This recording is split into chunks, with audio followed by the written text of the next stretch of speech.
All right, guys, Larissa Shanti with Shanti Moves here. Today we're going to be doing downward dog.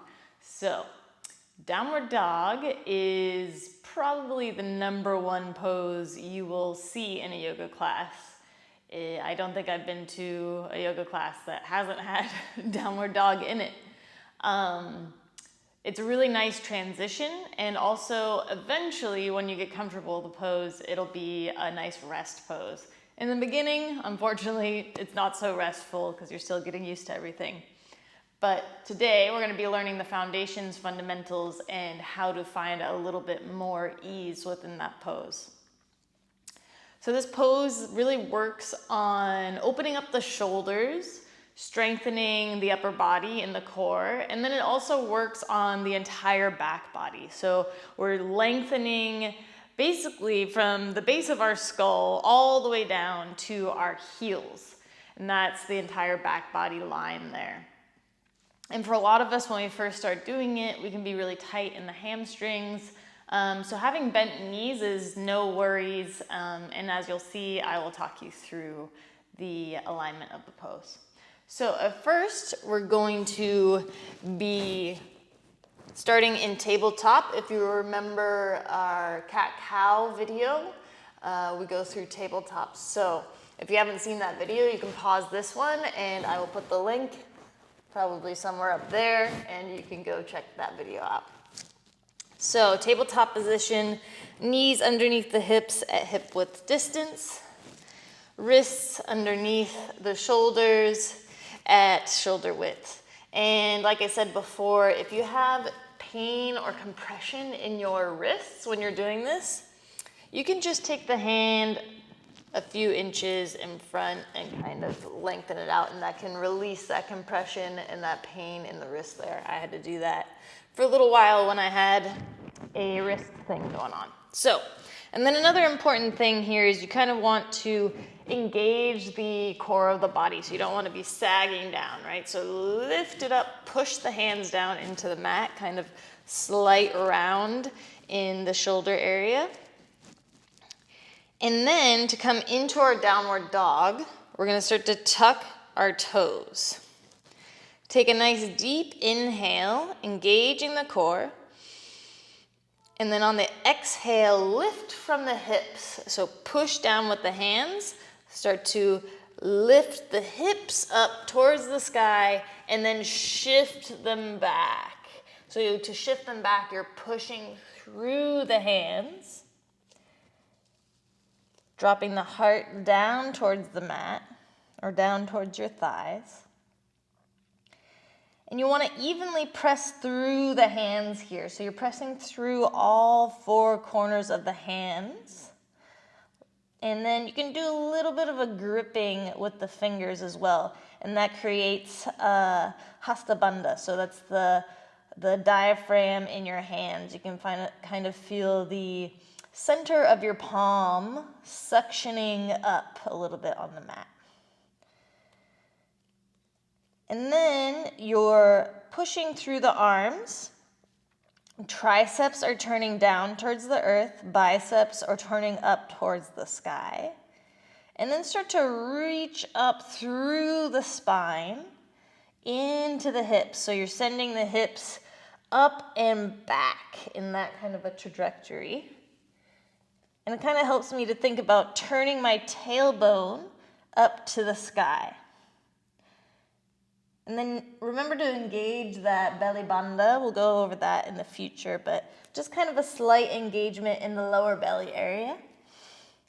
And then if your knees and your hamstrings are killing you and you can't quite straighten the legs, that's totally fine. You can just hang out here with nice bent legs if that makes you feel more comfortable. And if you want to play around and try to lengthen the back of the legs by sending the heels down towards the mat, can do that. And that sends like this energetic signal through the back line of the legs. So even though your heels might not be touching the mat, it's still sending that energy that way to get a nice deep stretch into the hamstrings and calves. And then in the beginning, I always tell students to move in your downward dog because it can be really tiring just to hang out in that position. So you can feel free to bend the knees, rocking side to side, maybe even coming forward a little bit and back.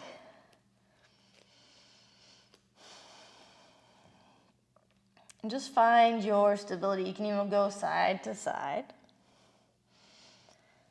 Exploring the feelings and exploring the pose a little bit more dynamically. And again, you want to make sure the head is nice and loose, right? So we're not like craning it up, trying to look forward. It's just relaxed. Give it a nice little shake, yes and no. And that can really help relieve any tension we might be feeling in the neck and in the shoulder area. And let's go ahead and just drop the knees down. Take a break. You can come into child's pose if you like. That kind of takes the weight off the arms. You can even take those arms behind you, and then that takes the kind of a counteractive pose for the shoulders, and nice rest here. Good. And inhale, coming back up. All right, so I'm going to show you a few modifications for that pose now. So if your wrists were not feeling really great, I will show you a trick for that. So a great thing to do for that is you can take the mat and just fold it in half. Just create a little crease. And then you're going to place your hands on top of that fold. But you want to make sure that mainly just the back side of your palm is touching. So that part is on the raised area, and then the front part of your palm and the fingers are on the more flattened, thin part of the mat. And what that does is it kind of just angles the wrist enough to take that pressure off. So you can give that a go, pressing the hands down. And again, making sure you're pressing through the fingers, pressing through the palms. Tuck the toes, deep inhale, exhale. Lift the hips up and back.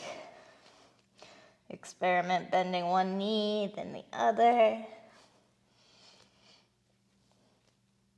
Good. And always try to find a little bit of stillness in your downward dog too. So take time to connect with the breath. Lower the knees and come down. Beautiful. And another modification, if that was still a little bit too intense, a little bit too much strength needed, I'll give you another option here. So coming back into tabletop. And then instead of lifting the hips up, we're just going to go forward with the hands. So start to walk the hands forward.